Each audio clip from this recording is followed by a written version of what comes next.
नमस्कार साथियों, मैं बीकेएस मैम आपका हार्दिक अभिनंदन करती हूँ शिव सरोज साहित्य के इस नए वीडियो में, जिसमें हम बात करेंगे विशेषण। विशेषण हम देखते हैं कि समाज में बहुत से प्राणी और व्यक्ति ऐसे होते हैं जिनकी कोई न कोई विशेषताएं होती हैं। उन विशेषताओं को प्रकट करने वाले शब्दों को हम विशेषण कहते हैं। विशेषण की परिभाषा: जो शब्द संज्ञा या सर्वनाम की विशेषता प्रकट करते हैं उन्हें हम विशेषण कहते हैं। जैसे मोहन सुंदर लड़का है। मोहन सुंदर लड़का है, टमाटर लाल है, सुदेश आलसी है। तो सुंदर, लाल और आलसी ये किसी न किसी की विशेषता है, इसलिए इन्हें हम क्या कहेंगे? विशेषण कहेंगे। विशेषण के भेद: विशेषण के 4 भेद होते हैं। पहला गुणवाचक विशेषण, संख्यावाचक विशेषण, परिमाणवाचक विशेषण और सार्वनामिक विशेषण। गुणवाचक विशेषण पर हम बात करें तो वे विशेषण शब्द जो किसी संज्ञा या सर्वनाम के गुण, दोष, रंग, रूप, आकार, अवस्था, दशा, काल, स्थान, स्वाद, गंध, स्पर्श इत्यादि से संबंधित विशेषताओं को प्रकट करते हैं, उन्हें हम गुणवाचक विशेषण कहते हैं। उदाहरण से हम देखें तो श्याम अच्छा लड़का है, तो श्याम का क्या गुण हुआ? अच्छा। वह बंदर लाल है, लाल बंदर है, तो उसका गुण क्या हुआ कि वो लाल रंग का है। आम मीठा है, तो आम की विशेषता या गुण क्या है कि वो मीठा है। गाय सफ़ेद है, तो गाय की विशेषता क्या हो गई? सफ़ेद है। कैसी है वो? सफ़ेद। तो यहाँ हम देखते हैं कि अच्छा, लाल, मीठा और सफ़ेद ये किसी न किसी की विशेषताएं, गुण से संबंधित विशेषताएं, गुण बता रहे हैं उस व्यक्तियों के या प्राणियों के, तो ये गुणवाचक विशेषण कहलाते हैं।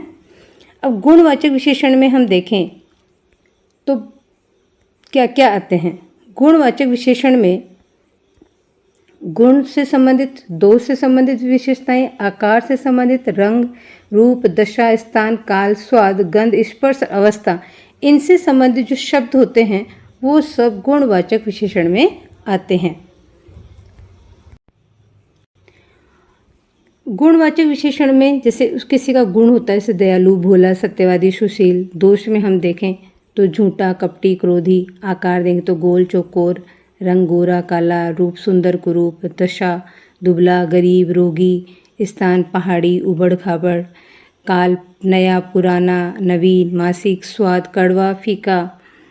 गंध खुशबूदार, सुगंधित, बदबूदार। स्पर्श कोमल, सख्त, कठोर। अवस्था बूढ़ा, तरुण। ये सभी आप इनका स्क्रीनशॉट भी ले सकते हैं। ये सभी शब्द गुणवाचक विशेषण में ही आते हैं। अब हम देखते हैं दूसरा भेद, संख्यावाचक विशेषण। विशेषण का जो दूसरा भेद है वो है संख्यावाचक, जिसमें हमें संज्ञा या सर्वनाम की संख्या या गिनती का पता चलता है। हमें ये विशेष रूप से ध्यान रखना है कि इसमें गिने जाने वाले, जिनको हम गिन सकते हैं, उन व्यक्ति या प्राणी वस्तुओं की ही इसमें गिनती होती है। परिभाषा को हम एक बार फिर से देखें। जिन विशेषण शब्दों से संज्ञा और सर्वनाम की संख्या या गिनती का पता चलता है उन्हें हम संख्यावाची विशेषण कहते हैं। संख्यावाची विशेषण के भी 2 भेद होते हैं, निश्चित संख्यावाचक विशेषण और अनिश्चित संख्यावाचक विशेषण। नाम से ही पता चलता है कि जिन विशेषण शब्दों से संज्ञा और सर्वनाम की निश्चित संख्या का पता चलता है उन्हें हम निश्चित संख्यावाचक विशेषण कहते हैं। जैसे हम देखें तो यहाँ गमलों की संख्या निश्चित है, कितनी? 10। या लड़कियों की संख्या भी निश्चित है, 5। और या विद्यार्थियों की संख्या निश्चित है, 20। तो गमले, लड़कियां और विद्यार्थी, इन तीनों की संख्या यहाँ निश्चित है। हमें अच्छी तरह से पता चल रहा है कि इनकी संख्या कितनी है, इसलिए निश्चित संख्यावाचक विशेषण में आते हैं। निश्चित संख्यावाचक विशेषण के भी 5 उपभेद माने गए हैं, जिनको हम देखें। गिनती की जाने वाले में निश्चित संख्यावाचक विशेषण में गणनावाचक, क्रमवाचक, आवृत्तिवाचक, समुदायवाचक और प्रत्येक बोधन, ये 5 उसके उपभेद माने गए हैं। हम एक एक करके अब इनके उपभेदों को देख लेते हैं। गणना का अर्थ हमने बताया गिनती, जिसमें गिनती 1, 2, 3, 5, 10, 15, 20 गिनती की जाएगी। क्रम में हम देखेंगे कि उसका क्रम बताया जाएगा कि वो कौन से क्रम पर है। उसका स्थान पहला है, दूसरा है, द्वितीय स्थान है, तृतीय स्थान है, कौन से क्रम पर वो है। फिर हम देखते हैं आवृत्तिवाचक। आवृत्ति का मतलब होता है बार बार आना, इकहरा, दोहरा, चौगुना। समुदायवाचक, समुदाय में समूह आता है। समूह समुदाय तीनों हैं, चारों हैं, दोनों हैं, पांचों हैं, सैकड़ों, हजारों, लाखों, ये समुदाय में आते हैं। और प्रत्येक बोधक में प्रति प्लस एक, प्रत्येक व्यक्ति, हर घड़ी, हर लड़का, ये सारे के सारे निश्चित संख्यावाचक विशेषण के उपभेद हैं। इसके बाद हम देखते हैं अनिश्चित संख्यावाचक विशेषण। जिन विशेषण शब्दों से संज्ञा और सर्वनाम की संख्या का निश्चित रूप से पता नहीं चलता कि वो कितनी है, तो हम उसे अनिश्चित संख्यावाचक विशेषण कहते हैं। जैसे गमले कितने हैं? कई। अब कई में हमें उनकी संख्या का पता नहीं है। विद्यार्थी समस्त में कितने हैं, ये भी हमें निश्चित संख्या पता नहीं है। गाड़ियाँ कितनी हैं, ये भी नहीं पता। 5, 10 कुछ नहीं पता। अत्यधिक कितनी है, तो ये अनिश्चित संख्यावाचक विशेषण में आते हैं।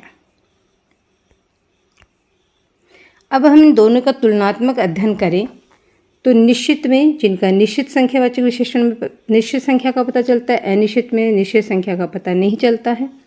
उदाहरण में हम देखें तो इनमें संख्या आई है 10, 20 और इनमें संख्या नहीं है, कई और समस्त। इसके बाद हम देखते हैं परिमाणवाचक विशेषण। परिमाण शब्द का अर्थ है मात्रा।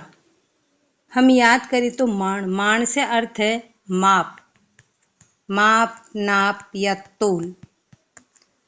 तोल से संबंधित अर्थात जिन विशेषण शब्दों से संज्ञा सर्वनाम की मात्रा या नाप तोल संबंधी विशेषता का पता चलता है, उन्हें हम परिमाणवाचक विशेषण कहते हैं। परिमाणवाचक विशेषण के भी दो भेद होते हैं, निश्चित परिमाणवाचक विशेषण और अनिश्चित परिमाणवाचक विशेषण। निश्चित परिमाणवाचक विशेषण वे विशेषण शब्द जो संज्ञा या सर्वनाम की मात्रा का ठीक या निश्चित ज्ञान कराते हैं। जैसे 4 किलो गेहूँ, 2 किलो आलू, 1 तोला सोना, 10 किलो चीनी, 20 बीघा जमीन, इनमें हमें मात्रा का ठीक या निश्चित ज्ञान है। दूसरा देखें हम तो अनिश्चित परिमाणवाचक विशेषण। जिन विशेषण शब्दों से संज्ञा या सर्वनाम की मात्रा का ठीक नाप तोल हम नहीं पता कर सकते, ऐसे विशेषण को हम अनिश्चित परिमाणवाचक विशेषण कहते हैं। जैसे थोड़ा सा घी, कम चावल, ढेरों कपड़े। इनके उदाहरण हम एक साथ तुलनात्मक रूप में देखें तो यहाँ ये जो हैं ये सब निश्चित परिमाणवाचक विशेषण के उदाहरण हैं और ये सारे अनिश्चित परिमाणवाचक विशेषण के उदाहरण हैं, क्योंकि इनमें सब में मात्रा निश्चित है, इनमें मात्रा निश्चित नहीं है। एक नज़र में तुलनात्मक रूप में हम देखें तो मात्रा या माप तोल का ठीक जहाँ पता चलता है निश्चित परिमाणवाचक, और मात्रा या माप तोल का ठीक पता नहीं चलता है अनिश्चित परिमाणवाचक। ये इसके उदाहरण है। तो थोड़ा सा घी, कम चावल, ये अनिश्चित परिमाणवाचक के उदाहरण है। अब हम देखें विशेष रूप से तो हमें ध्यान रखना है कि परिमाणवाचक विशेषण और संख्यावाचक विशेषण दोनों में अंतर क्या है। दोनों में जो अंतर है वो है कि संख्यावाचक विशेषण में हमेशा गिने जाने वाले आएंगे और परिमाणवाचक विशेषण में माप तोल के जो योग्य होंगी वो वस्तुएं आएंगी। लड़के हम गिन सकते हैं तो वो संख्यावाचक विशेषण में है, घी हम तोलते हैं तो परिमाणवाचक विशेषण में है। अब देखते हैं हम विशेषण का चौथा भेद, सार्वनामिक विशेषण। सार्वनामिक नाम से पता चल रहा है जो सर्वनाम में एक प्रत्यय जोड़ने से बना है।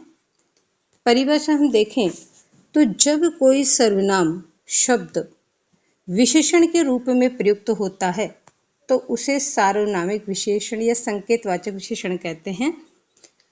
हम यहाँ संकेतवाचक विशेषण और सार्वनामिक विशेषण से पहले एक बार याद करें कि हमने सर्वनामों में पढ़ा था यह, वह, ये, वे, इस, ये हमने संकेतवाचक सर्वनाम में पढ़े थे। और वही संकेतवाचक सर्वनाम जब किसी की विशेषता बताने के लिए प्रयुक्त किए जाते हैं तो वो सार्वनामिक विशेषण कहलाते हैं। देखते कैसे। यह गाय रामेश्वर की है। अब गाय क्या है? यहाँ पर संज्ञा है। इस संज्ञा के साथ ये प्रयुक्त हुआ यह शब्द। यह क्या है? हमारा सर्वनाम है, संकेतवाचक। तो जब संज्ञा के साथ हम सर्वनाम का प्रयोग करते हैं संकेत बताने करने के लिए, तो वहां संकेतवाचक विशेषण होता है। यदि ये संज्ञा के स्थान पर आता, यह रामेश्वर की गाय है, तो ये इसकी जगह आया, तब क्या कहलाता है? ये तब संकेतवाचक सर्वनाम कहलाता। हम देखते हैं एक बार कि जब सर्वनाम का प्रयोग संज्ञा के स्थान पर आएगी, वहां संज्ञा नहीं आएगी, उसके स्थान पर जब आएगा तब तो वो कहलाएगा संकेतवाचक सर्वनाम। तब वह संकेतवाचक सर्वनाम कहलाएगा। और यदि वही सर्वनाम संज्ञा के साथ प्रयोग में लिया जाएगा तब वह सार्वनामिक विशेषण में गिना जाएगा। जैसे हम देखते हैं, यह फल सड़ा हुआ है। यह फल सड़ा हुआ है, तो फल के साथ यह का प्रयोग हुआ है, अर्थात सर्वनाम के साथ, संज्ञा शब्द के साथ इस सर्वनाम का प्रयोग हुआ है, इसलिए सार्वनामिक विशेषण कहलाएगा। जबकि वह मैदान में खेलता है, वह किसी बालक के लिए प्रयुक्त हुआ है, तो संज्ञा के स्थान पर आया है, इसलिए यहाँ पे हम क्या देखेंगे? संकेतवाचक सर्वनाम इसको हम कहेंगे। अब जब हम विशेषण पढ़ते हैं तो हम दो बातें विशेष रूप से पूछी जाती है प्रतियोगी परीक्षाओं में कि विशेष्य किसे कहते हैं, विशेष्य किसे कहा जाता है।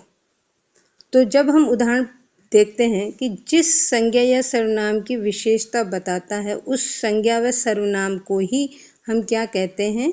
विशेष्य कहते हैं।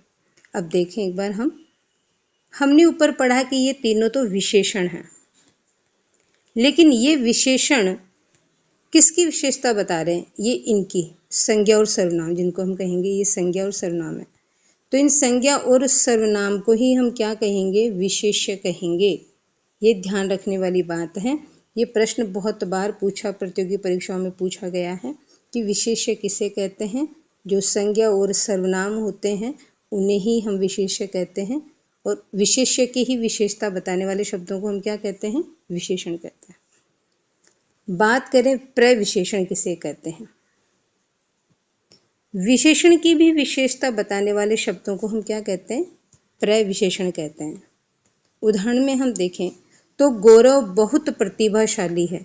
गौरव प्रतिभाशाली है, ये एक वाक्य है, लेकिन प्रतिभाशाली उसका गुण है, तो ये विशेषण हो गया, प्रतिभाशाली विशेषण हो गया। अब प्रतिभाशाली तो है, लेकिन प्रतिभाशाली भी कैसा है? वो बहुत है, बहुत।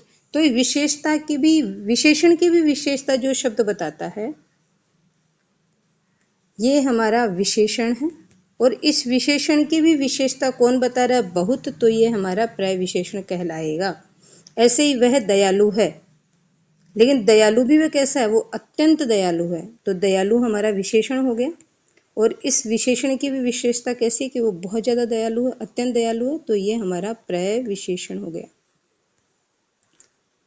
ये दोनों हमारे प्रविशेषण हैं और ये हमारे विशेषण हैं,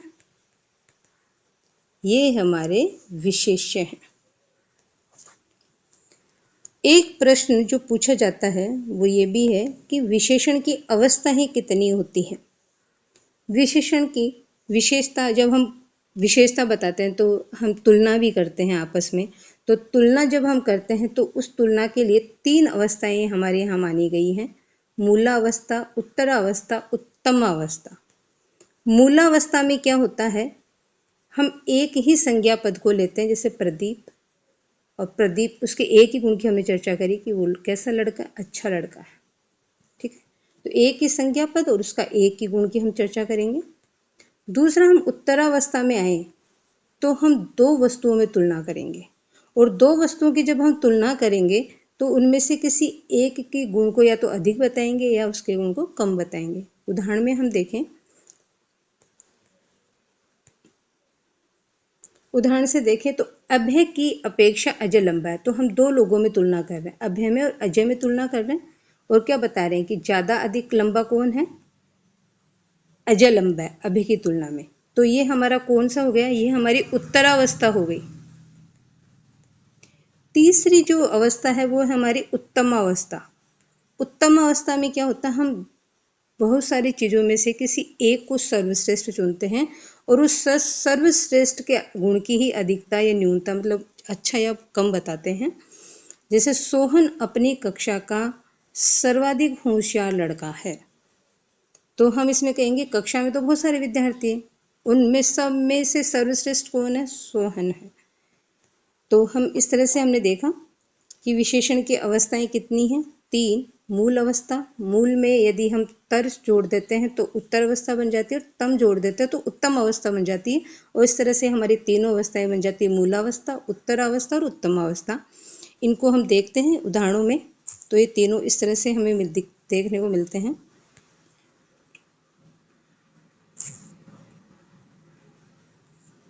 मूल अवस्था में जैसे आप देख रहे हैं, सुंदर, प्रिय, लघु। उत्तर अवस्था में सुंदरतर, प्रियतर, लघुतर। और उत्तम अवस्था में सुंदर और प्रियतर, उत्तम और उत्तरतर, प्रियतम, लघुत्तम।